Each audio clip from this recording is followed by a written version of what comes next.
Bienvenue sur Africa 24 dans cette nouvelle édition de l'Africa Tonight. Voici les titres de l'actualité. Le président congolais Félix Tshisekedi était à N'Djamena les 18 et 19 juillet en tant que facilitateur de la communauté économique des États de l'Afrique centrale, CEAC, pour le processus de transition politique au Tchad. Le bilan de cette mission de 2 jours est à suivre dans cette édition. Renforcement des instruments judiciaires de lutte contre la criminalité économique et financière au Sénégal. La Cour de répression de l'enrichissement illicite, vieille de plus de 4 décennies, est remplacée par le pôle judiciaire financier en raison de son manque de résultats probants.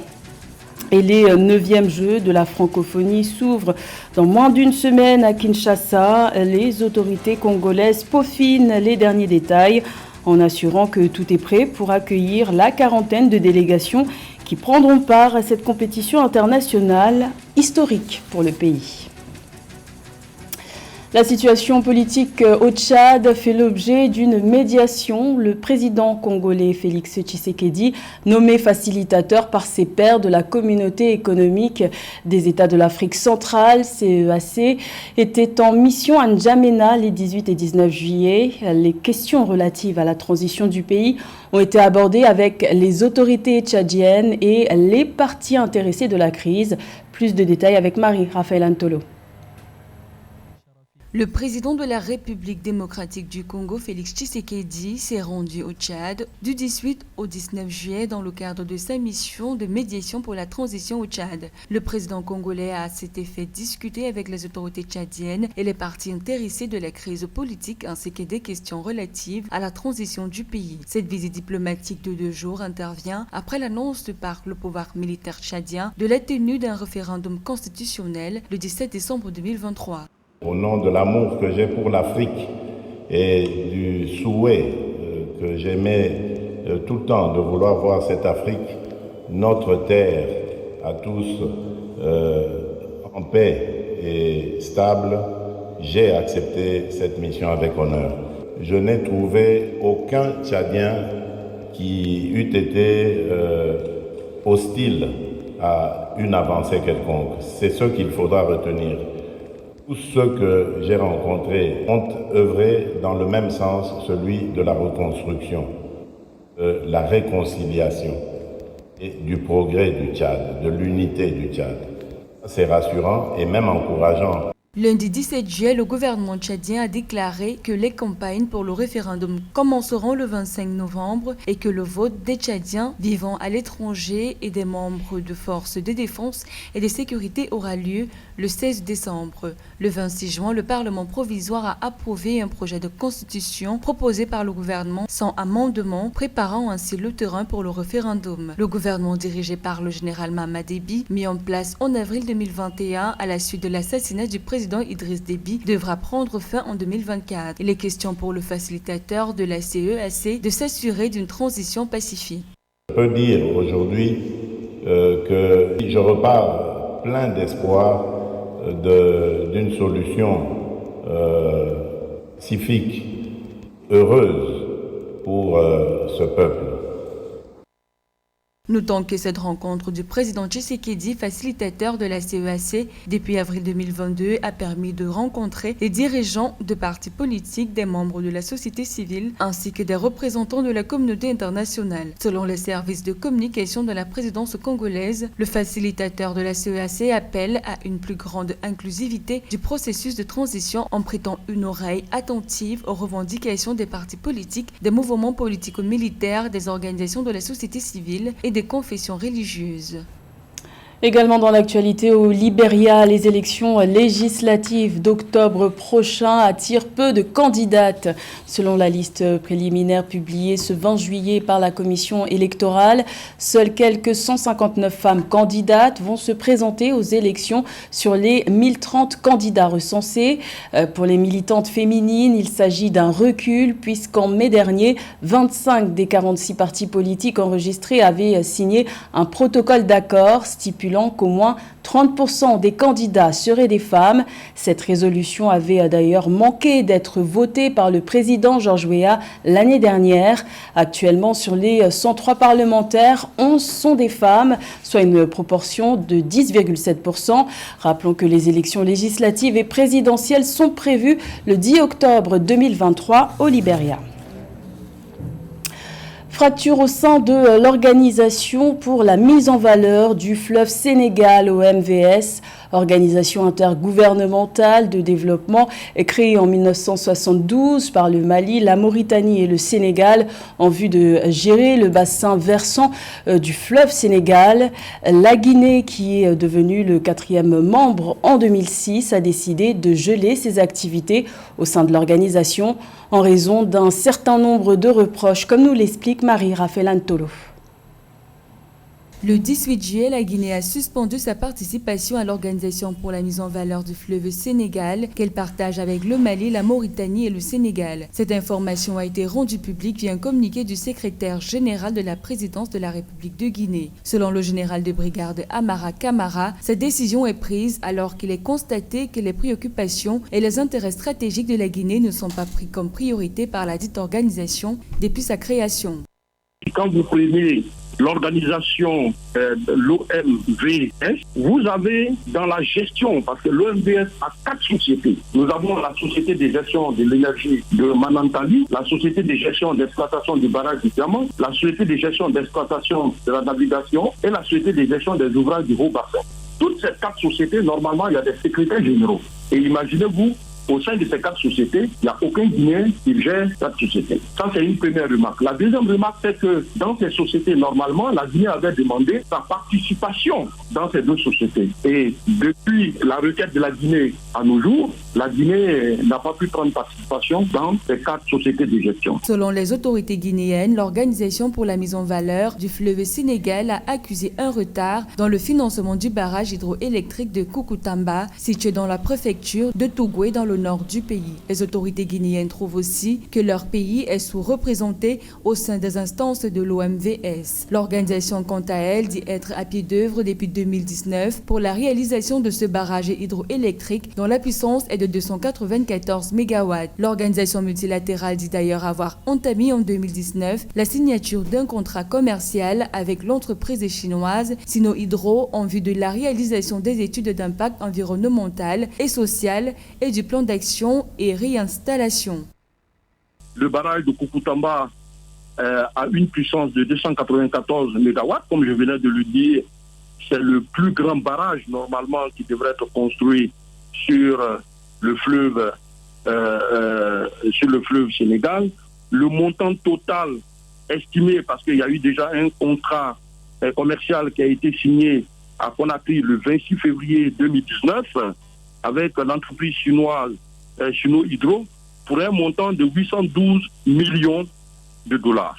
Rappelons que la Guinée est devenue le 4e pays membre de l'OMVS en 2006. L'OMVS a pour principale mission de réduire la vulnérabilité des économies des États membres face aux aléas climatiques et aux facteurs externes, préserver l'équilibre des écosystèmes du bassin et de contribuer à l'autosuffisance alimentaire des populations. Pour les autorités guinéennes, il est indispensable que le pays soit respecté par les organisations auxquelles il appartient au regard de son implication dans la libération de plusieurs pays africains et dans la création et la défense de plusieurs organisations sous-régionales. Du changement au Sénégal pour améliorer la lutte contre la criminalité économique et financière. Le Parlement a adopté ce 20 juillet un projet de loi portant création du pôle judiciaire financier au détriment de la Cour de répression de l'enrichissement illicite créée en 1981. Ce tribunal anticorruption, décrié par les opposants, était notamment connu pour avoir condamné Karim Wade et Khalifa Sall. Les précisions de Nathalie Mo. 123 députés sur 160 de l'Assemblée nationale du Sénégal ont voté en faveur de la suppression de la Cour de répression de l'enrichissement illicite, la CREI. le 20 juillet 2023. Le projet de loi porté par le ministre de la Justice Ismaïla Madior Fall institue la création d'une nouvelle juridiction, le pôle judiciaire financier, le PJF. Le garde des Sceaux sénégalais décrit un progrès juridictionnel, le PJF ayant des compétences étendues en matière d'enrichissement illicite, de corruption, de blanchiment d'argent et de crimes fiscaux. On renforce le dispositif répressif parce que nous savons que la délinquance économique et financière, mais c'est une délinquance diffuse, difficilement décelable, complexe. Il faut donc un appareil répressif à la hauteur des mutations de cette délinquance. Le gouvernement sénégalais a reconnu que la CREI n'a pas réussi à endiguer l'enrichissement illicite dans le pays. Créée en 1981, la CREI est devenue opérationnelle en 2012 sous l'impulsion du président Macky Sall, dont la lutte contre la corruption était l'un des principaux agendas. L'opposition espère que le PJF se démarquera de la précédente juridiction par son impartialité. Le parquet financier, c'est bon, on est tous d'accord, mais ça va servir à quoi? Si le procureur qui est là-bas va dépendre du ministre de la Justice, des dossiers sur le coude, rien n'a changé. L'Office national de lutte contre la fraude et la corruption du Sénégal a révélé dans son rapport que les détournements de deniers publics ont représenté 23,36% des infractions économiques en 2021. Le nouveau PJF va se saisir des dossiers pendants, annulant de fait la possibilité d'abandon des poursuites, a renseigné le ministre sénégalais de la Justice. 80 millions d'euros, c'est le montant du prêt accordé par la Banque africaine de développement au Bénin pour moderniser et étendre le port autonome de Cotonou. Cette infrastructure se présente comme une source majeure de revenus puisqu'elle assure 90% du commerce international du pays et joue un rôle important dans le trafic de transit en Afrique de l'Ouest. Plus de détails avec Samantha Saberou-Saboubanga. Pour moderniser et étendre le port autonome de Cotonou, la Banque africaine de développement BAD a octroyé un prêt à hauteur de 80 millions d'euros au Bénin. Selon le communiqué de l'institution financière régionale rendu public le 19 juillet 2023, le financement a été approuvé le 14 juillet. Le prêt est composé de 55 millions d'euros de la BAD et de 25 millions d'euros de l'Africa Growing Together Fund, un fonds spécial abondé par la Banque africaine de développement et la Banque populaire de Chine. L'investissement accordé pour moderniser et étendre le port de Cotonou devrait permettre de fluidifier le trafic de manière significative. La modernisation du port le rapprochera certainement davantage d'autres grands ports de la sous-région tels que Lomé, Tema, Abidjan qui ont pris de l'avance ces dernières années. Et je pense que le financement arrive à point nommé. Ce financement représente un véritable coup de pouce pour le vaste plan de développement du port de Cotonou qui prévoit des investissements allant jusqu'à 600 millions d'euros d'ici 2026. Le financement de la BAD va permettre de construire un nouveau terminal à conteneurs à l'est du port et augmenter sa capacité de 20 hectares dédiés aux produits en vrac et divers, indique le communiqué. Le gouvernement du Bénin profitera des retombées du projet grâce à de meilleures recettes fiscales et aux dividendes engrangés. Et ces investissements sont des investissements pivots en ce sens que grâce à eux, le port pourra améliorer des infrastructures, et augmenter sa capacité de traitement des conteneurs et renforcer son efficacité opérationnelle. Un aspect sur lequel le port de Cotonou a encore des défis importants à relever. Le port autonome de Cotonou est un port de transit qui accueille en moyenne 80 à 90 navires commerciaux par mois. Il assure 90% du commerce international du pays et 49% du trafic de transit dirigé vers le Niger, le Burkina Faso, le Mali et le Nigeria. Il dessert jusqu'à 100 millions de consommateurs. Dans le reste de l'actualité, une Congolaise figure parmi les 6 lauréats du prix ONU pour les droits de l'homme 2023. Il s'agit de la militante Julienne Lusenge, présidente de l'association Solidarité des femmes pour la paix et le développement intégral, Sofepadi. C'est une figure bien connue en République démocratique du Congo pour sa contribution constante aux droits des femmes et son combat contre les violences sexuelles. Notons que parmi les anciens lauréats de ce prix figurent notamment le Congolais Dr Denis Mukwege, le Sud-Africain Nelson Mandela ou encore l'ancienne première dame des États-Unis, Eleanor Roosevelt, pour ne citer que. La capitale congolaise Kinshasa est prête à accueillir les 9e Jeux de la francophonie après 2 reports dus à la crise sanitaire. La compétition se déroulera du 28 juillet au 6 août. Ce rendez-vous historique pour la République démocratique du Congo se veut sportif mais aussi culturel et surtout d'envergure internationale. Le point avec José Douglas. L'enjeu essentiel de ces Jeux de la francophonie est de réaffirmer l'attachement des nations francophones à la francophonie et à ses valeurs. Renforcement de la paix, solidarité, développement durable, diversité linguistique et culturelle et de permettre à la jeunesse de vivre des rencontres riches, stimulantes, exceptionnelles et ouvertes sur des horizons différents. Kinshasa se dit prête à accueillir du 28 juillet au 6 août une quarantaine de délégations pour faire rayonner la ville et voir briller le sport.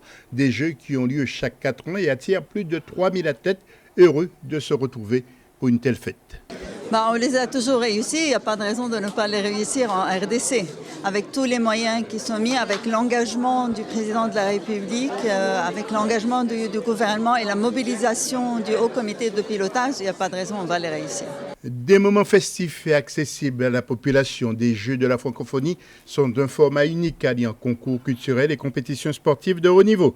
Des cérémonies d'ouverture et de clôture, les défilés des États et gouvernements participants et de nombreuses animations périphériques. Des Jeux de la francophonie qui représentent un vecteur de cohésion sociale par l'identification des jeunes participants à l'élite sportive et culturelle pour enrichir les palmarès de leur pays sur le terrain. L'effervescence monte. Oui, Kinshasa, vous savez, c'est 17 millions d'habitants. C'est la plus grande ville francophone. Donc toutes les activités vont avoir lieu à Kinshasa. Et j'invite tout le monde à venir vivre la festivité, donc les fêtes à Kinshasa. C'est lors du 2e sommet de la francophonie en 1987 que les chefs d'État et de gouvernement ont eu l'idée de créer un événement où la jeunesse francophone serait mise en valeur et la décision a été prise de créer les Jeux de la francophonie.